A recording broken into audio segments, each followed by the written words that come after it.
Good afternoon. This is Zulia De Silva for Gold FM, bringing you your news in detail. The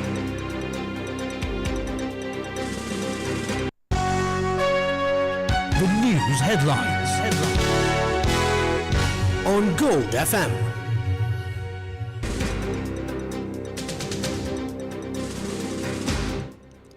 Any news headlines? Sri Lanka's foreign investment prospects looking bleak.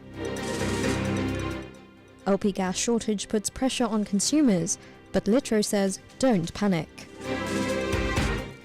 T-bill yields down this week. Flurry of preparations for Sri Lanka's next T20 match. In news overseas, US and Israel set to strike Iran. South Korea's former president found guilty of insurrection.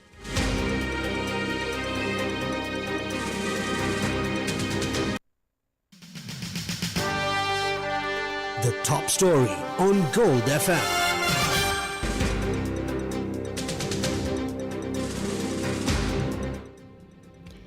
Litro Gas Lanka moved to reassure the public that the current shortage of liquefied petroleum LP gas is being addressed, with hundreds of thousands of cylinders being injected into the market this week.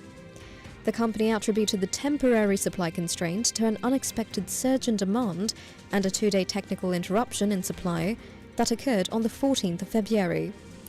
In a statement released today, the utility confirmed that 284,000 domestic refill cylinders were distributed over the last 48 hours, with a further 351,000 units scheduled for release by Saturday. To further stabilise the market, 3 additional shipments are expected to arrive at Colombo port before the end of the month.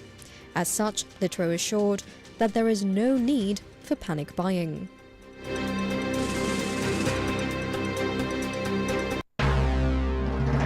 This is the local news on Gold FM.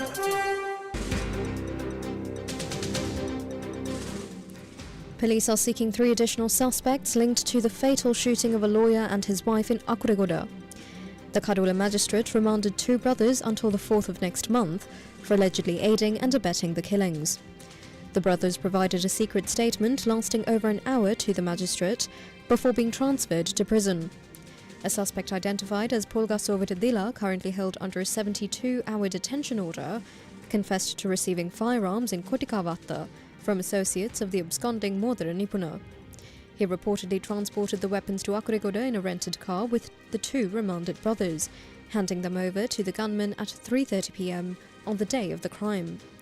The group then monitored the route from Robert Gunawardena Mavata, with Dilla allegedly alerting the gunman via telephone as the victims approached. Investigations revealed that Dilla maintained ties with Dubai-based alleged underworld figures Malvane Tutu and Modera Nipuna. The double murder occurred on the 13th inside a vehicle parked at a supermarket lot, located just 600 metres from the Akuregoda Triforce's headquarters. The government is considering an introduction of mandatory seatbelt regulations for public buses operating on general roads. The move follows a collision between a private bus and a state-owned vehicle in Palemalila on the Hambantota-Mathura main road, which left 16 people injured. Deputy Inspector General for Traffic Control and Road Safety, WPJ Senadira, stated that seatbelts could significantly reduce injury severity in such incidents. Meanwhile, a magistrate in Hambantota remanded 5 individuals, including a bus driver, into custody. The group faced charges for entering an expressway without seatbelts and obstructing police duties near the Mattala entrance. Video footage circulating on social media showed the suspects insulting the president while interfering with officers. Although police initially released the vehicle, they later apprehended the suspects in Katana. Following a failure to act on the day of the incident, the officer in charge of the Mattala Expressway police station and 2 other officers received immediate transfers. Health authorities reported 14 deaths due to rabies in the country over the past year. Findings reveal that a majority of these fatalities resulted from contact with animals kept as domestic pets. The highest number of deaths occurred in the Putlam, Kurunegala and Ratnapura districts. Medical experts emphasize that the disease carries a 100% fatality rate once symptoms appear. Speaking at a Health Promotion Bureau press conference yesterday, community physician specialist Atula Linapatirana detailed the severity of the current situation and the critical need for preventative measures. I raised this issue about nuclear power plant from the very beginning, and I met with Mr. Jayakodi, presented him a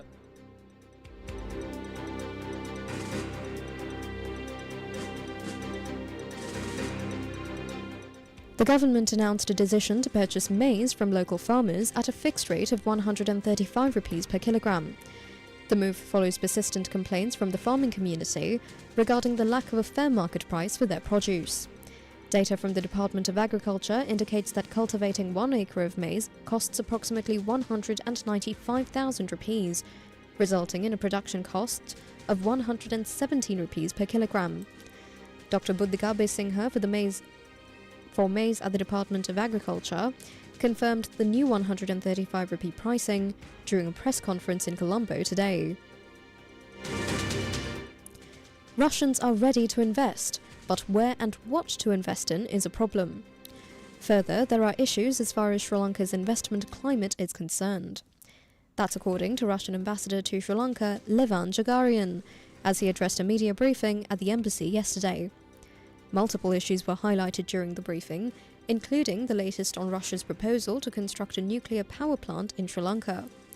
When quizzed on that regard, this is what the Russian ambassador had to say. I raised this issue about nuclear power plant from the very beginning, and I met with Mr. Jayakodi, presented him a letter from Russian nuclear agency Rosatom, had no answer. Please address this question to your authorities. Even though there are ideas regarding economic cooperation between the two countries, the Russian envoy noted that there are barriers to it. We had some ideas, some proposals, but we understand that it's a problem for your side because of sanctions, because it's a little bit. In our cooperation with other countries like Vietnam, like Iran, and some other countries, we use national currency, Russian ruble. It's very popular. In our trade, for example, with some countries, with China, Chinese People's Republic, we just mainly use Chinese yuan or Russian rubles. It's very. But with your country, it's impossible. We have no project with Sri Lanka, and just once again, because of sanctions. Even I was proposing to implement Russian payment system. We have card system, MIR, but it's impossible because all countries who will use this system will be subjected to secondary sanctions. About economic cooperation, no idea so far. Even for Russian investment inflows into the island nation, issues exist. No investments as far as I know, because if it comes from a private sector, it's up to them. We're ready to invest, but no projects. And to be frank, some ambassadors were concerned about atmosphere, investment climate in Sri Lanka. I read some articles by former Japanese ambassador, by other ambassadors, that climate isn't very easy to invest here because of some problems.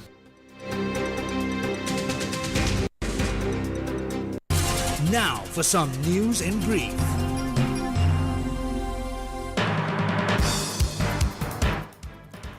The Department of Meteorology forecasts heavy showers across several provinces, as fairly heavy falls are expected to reach 75 millimeters in the Uva province and in Matale, Patiklo, Ampara and Polonnaruwa districts.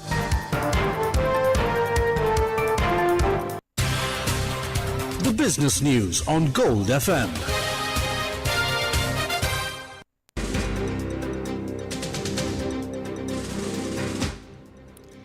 Treasury bill yields dropped in yesterday's Treasury bill auction compared to those of last week.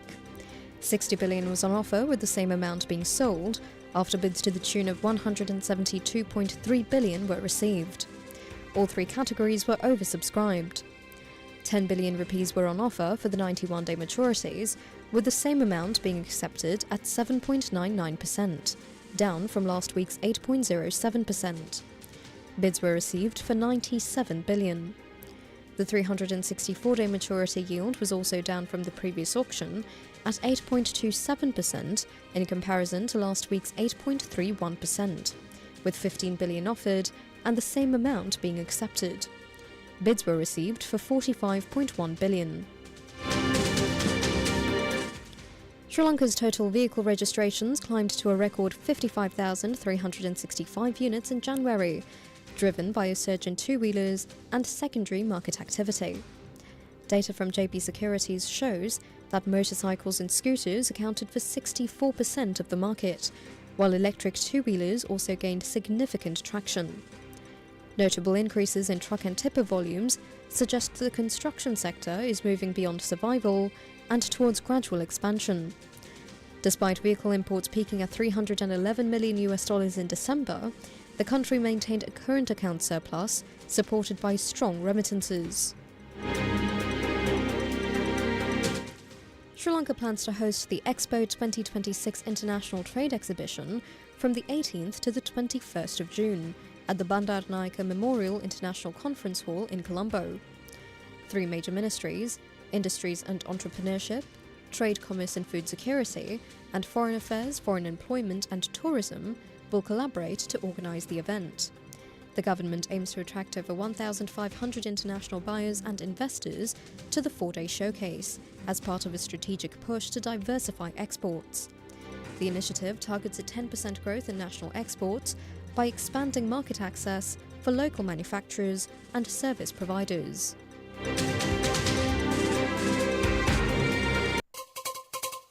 International news on Gold FM.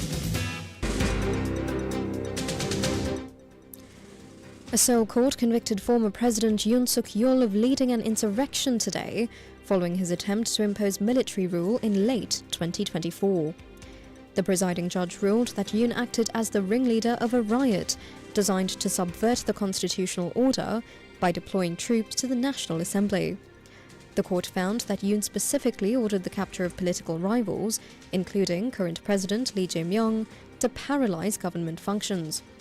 The ruling also extended to former Defense Minister Kim Yong-hyun, who was found guilty of insurrection in the same joint trial. Special prosecutors requested the death penalty for Yoon, arguing that his actions posed a fundamental threat to South Korean democracy. The United States military stands ready to launch air and naval strikes against Iran as early as this weekend, following a massive build-up of assets in the Middle East.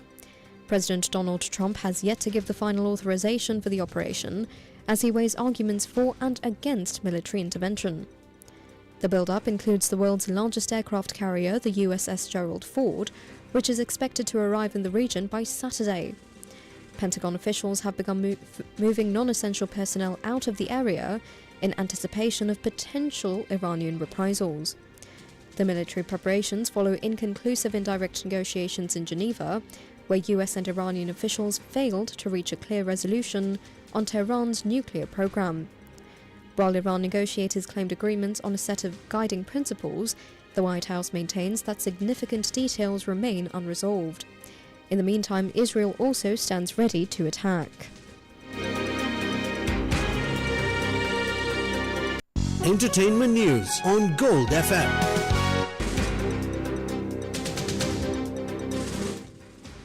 The late James Van Der Beek will make his final film appearance as the sinister pastor Jacob in the upcoming thriller The Gates, directed by John Burr, which is set to release on the 13th of March.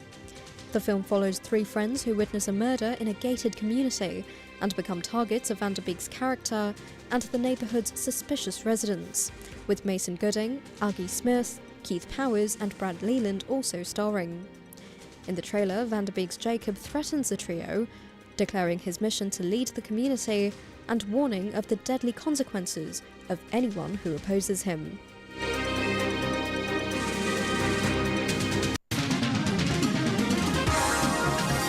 Sports news on Gold FM.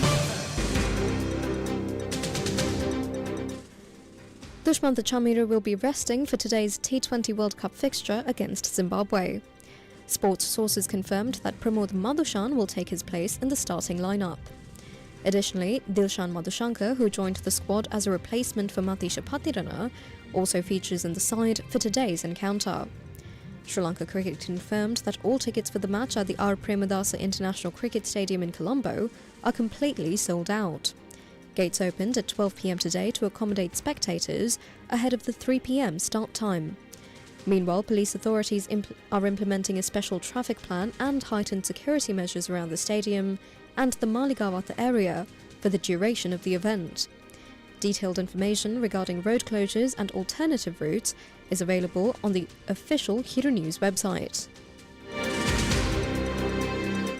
That's it for now. This is Zulia de Silva for Gold FM.